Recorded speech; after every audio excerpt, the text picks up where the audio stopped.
ನನ್ನ ಮಗ ಕಣ್ ಬಿಟ್ಬಿಟ್ಟ. ನನ್ನ ಮಗ ಕಣ್ ಬಿಟ್ಬಿಟ್ಟ.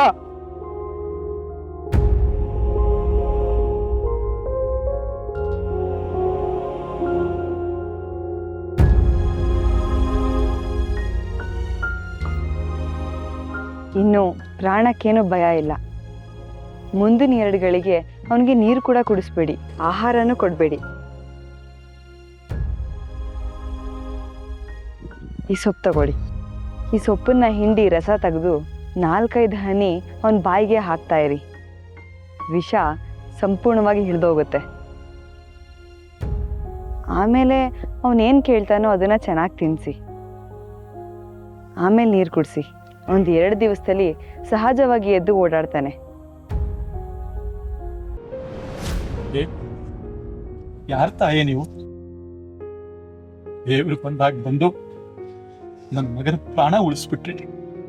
ನಿನ್ನ ಋಣನ ನಾವು ಯಾವತ್ತೂ ಮರೆಯಲ್ಲ ತಾಯಿ, ನಾವು ಯಾವತ್ತೂ ಮರೆಯಲ್ಲ. ಯಾರು ನೀವು? ಎಲ್ಲಿಂದ ಬಂದ್ರಿ? ನಿಮ್ಮ ಹೆಸರೇನು ತಾಯಿ? ಮಾತಾಡಿ. ನಿಮ್ಮನ್ನ ನೋಡಿದ್ರೆ ನಮ್ಮೂರವ್ರ ಥರ ಕಾಣಿಸ್ತಾ ಇಲ್ವಲ್ಲ?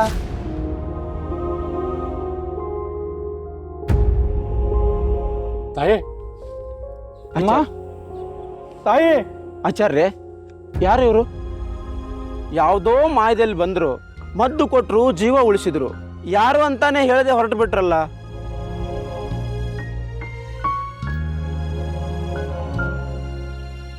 ನಾಯ್ಕ, ನನ್ ಬಿಟ್ಟು ಹೊರಟೋಗ್ಬಿಡ್ತಿದ್ಯಲ್ಲಪ್ಪ ವಿನಾಯಕ.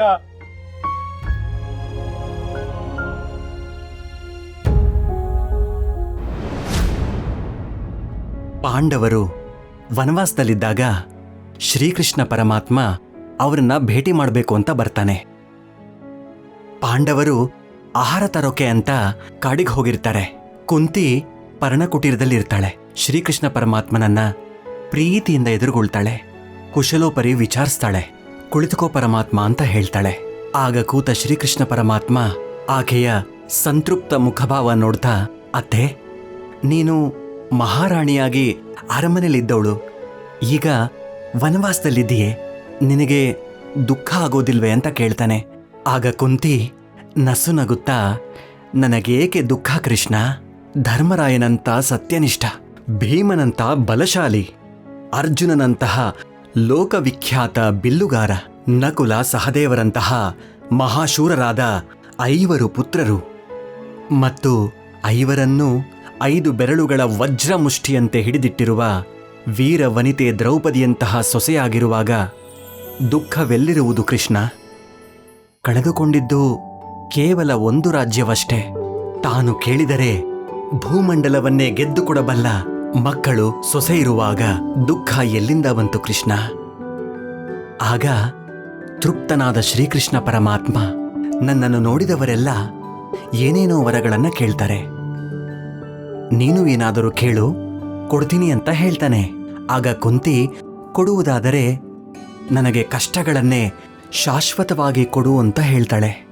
ಆಶ್ಚರ್ಯಗೊಂಡ ಶ್ರೀಕೃಷ್ಣ ಪರಮಾತ್ಮ, ಎಲ್ಲರೂ ಕಷ್ಟಗಳನ್ನು ಕಳೆಯಲು ಕೇಳುತ್ತಾರೆ, ಆದರೆ ನೀನು ಕಷ್ಟಗಳನ್ನು ವರವಾಗಿ ಬೇಡುತ್ತಿದೆಯಲ್ಲ ಅತ್ತೆ, ಯಾಕೆ ಅಂತ ಕೇಳ್ತಾನೆ. ಆಗ ಕುಂತಿ ಹೇಳ್ತಾಳೆ, ಸಿರಿ ಬಂದರೆ ನಿನ್ನನ್ನು ಮರೆತು ಬಿಡುತ್ತೇನೆ ಅನ್ನೋ ಭಯವಯ್ಯ. ಅದೇ ಕಷ್ಟವಿದ್ದರೆ ನಿನ್ನನ್ನು ಬೇಡುತ್ತಲೋ ಬೈಯುತ್ತಲೋ ಸದಾ ನೆನಪಿಸ್ಕೊಳ್ತೇನೆ. ನಿನ್ನ ನೆನಪಿಗಿಂತ ಬೇರೆ ಯಾವ ಸಂಪತ್ತಿದೆ ಕೃಷ್ಣ ಅಂತ ಹೇಳ್ತಾಳೆ. ಆಗ ಶ್ರೀಕೃಷ್ಣ ಪರಮಾತ್ಮ ಬೆರಗಾಗಿ ಹೋಗುತ್ತಾನೆ. ಭಕ್ತಿಯ ಪರಾಕಾಷ್ಠೆ ಹೀಗೂ ಇರಬಹುದೆಂದು ನಿನ್ನಿಂದ ತಿಳಿದುಕೊಂಡೆ ಅತ್ತೆ ಅಂತ ಕುಂತಿಗೆ ಕೈ ಮುಗಿತಾನೆ. ನಿನ್ನ ಪ್ರೀತಿಯೇ ನನಗೆ ನೈವೇದ್ಯ. ನೀನು ಯಾವಾಗ ನನ್ನ ಕರೆಯುತ್ತೀಯೋ ಆಗ ನಿನ್ನ ಸೇವೆಗೆ ನಾನು ಓಡೋಡಿ ಬರುತ್ತೇನೆ. ಇದು ನಾನು ನಿನಗೆ ಕೊಡುತ್ತಿರುವ ವಚನ ಅಂತ ಹೇಳ್ತಾನೆ. ಅಂದ್ರೆ ಪರಮಾತ್ಮನಿಗೆ ನಾವು ನಮ್ಮನ್ನು ಕಾಯ ವಾಚ ಮನಸ ಸಮರ್ಪಿಸಿಕೊಂಡಾಗ ಯಾವ ರೂಪದಲ್ಲಾದರೂ ಬಂದು ನಮ್ಮ ಕಷ್ಟಗಳನ್ನ ಪರಿಹಾರ ಮಾಡೇ ಮಾಡ್ತಾನೆ.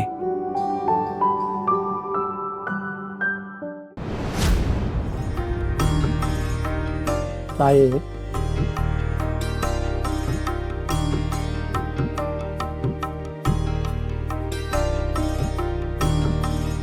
ವೆಂಕಟನಾಥ, ನಾನು ಹೇಳಿದ್ನಲ್ಲ, ಇವನೇ ಆ ಬಳ್ಳಿ ಮುಟ್ಟಿದ ಹುಡುಗ. ಹೇಗಿದ್ಯಪ್ಪ? ಎಲ್ಲ ನಿಮ್ಮ ದಯೆ ತಾಯಿ. ನನ್ನ ಮಗ ಇವತ್ತು ಜೀವಂತವಾಗಿ ನಿಮ್ಮ ಮುಂದೆ ಇದ್ದಾನೆ ಅಂದರೆ ಅದಕ್ಕೆ ನೀವುಗಳೇ ಕಾರಣ. ನೀವು ನಮ್ಮೂರಿಗೆ ಬರದೇ ಇದ್ದಿದ್ರೆ ನನ್ನ ಮಗ ಉಳಿತಾ ಇರಲಿಲ್ಲ. ಅವನು ಇಲ್ಲ ಅಂದಿದ್ರೆ ನಾನು ಖಂಡಿತ ಇರ್ತಾ ಇರಲಿಲ್ಲ. ನಮ್ಮ ಕೈಯಲ್ಲಿ ಏನಿದೆಯಪ್ಪ, ಎಲ್ಲ ಶ್ರೀಹರಿ ಚಿತ್ತ. ನಮ್ಮ ಸೊಸೆ ಕಲ್ತ ವಿದ್ಯೆ ಸಾರ್ಥಕವಾಯ್ತಲ್ಲ, ಅದೇ ನಮಗೆ ಸಂತೋಷ. ತಾಯೇ, ಒಂದು ಪ್ರಾಣ ಎಷ್ಟು ಮುಖ್ಯ ಅಂತ ನಿಮ್ಮ ಸೊಸೆ ನೀವು ನನಗೆ ತಿಳಿಸ್ಕೊಟ್ರಿ. ವಿದ್ಯೆ ಎಷ್ಟು ಮುಖ್ಯ ಅಂತ ವೆಂಕಟನಾಥ ಆಚಾರ್ಯರು ನನಗೆ ತಿಳಿಸ್ಕೊಟ್ರು.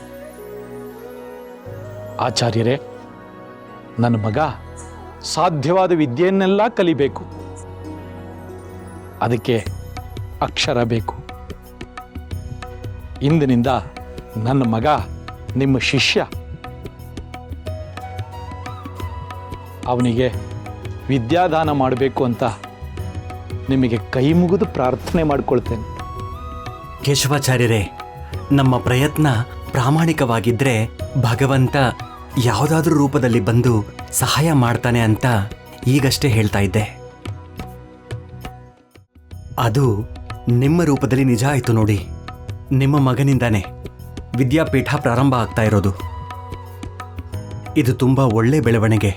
ನಾನು ಒಬ್ಬನೇ ಅಲ್ಲ ಗುರುಗಳೇ, ನನ್ನ ಜೊತೆ ತುಂಬಾ ವಿದ್ಯಾರ್ಥಿಗಳು ಬಂದಿದ್ದಾರೆ. ಎಲ್ಲರೂ ಬನ್ನಿ.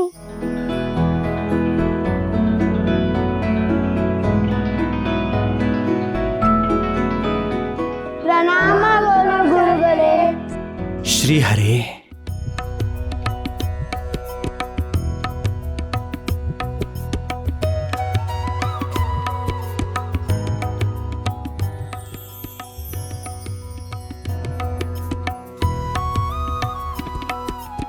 ಸರಸ್ವತಿ, ನೀನು ನಿಜವಾಗ್ಲೂ ಬಂಗಾರ ಕಣೆ. ಮುಂದೆ ಏನು ಮಾಡೋದು ಅಂತ ದಿಕ್ಕು ತೋಚದೆ ಕೂತಾಗ ನೀನು ಮಾಡಿದ ಮದ್ದು ವಿದ್ಯಾಪೀಠದ ದಿಕ್ಕನ್ನೇ ಬದಲಾಯಿಸ್ಬಿಡ್ತು. ಅಮ್ಮ, ಇದರಲ್ಲಿ ನಾನು ನೆಪ ಅಷ್ಟೆ. ಅಲ್ಲ, ಆ ಹುಡುಗಂಗೆ ಬಳ್ಳಿ ಮುಟ್ಟೋದು ಅಂದ್ರೇನು? ಆ ಹುಡುಗ ಕೇಶವಾಚಾರ್ಯರ ಮಗನೇ ಆಗಿರೋದು ಅಂದ್ರೇನು? ನಾವು ಅಲ್ಲಿಗೆ ಹೋಗೋದು ಅಂದ್ರೇನು? ನಾನು ಕೊಡೋ ಮದ್ದಿಗೆ ಸಾಯೋ ಸ್ಥಿತಿಯಲ್ಲಿದ್ದ ಹುಡುಗ ಗುಣ ಆಗೋದು ಅಂದ್ರೇನು? ಇದೆಲ್ಲ ಆ ಶ್ರೀಹರಿ ಹೆಣ್ದಿರೋ ಕತೆ ಅಮ್ಮ.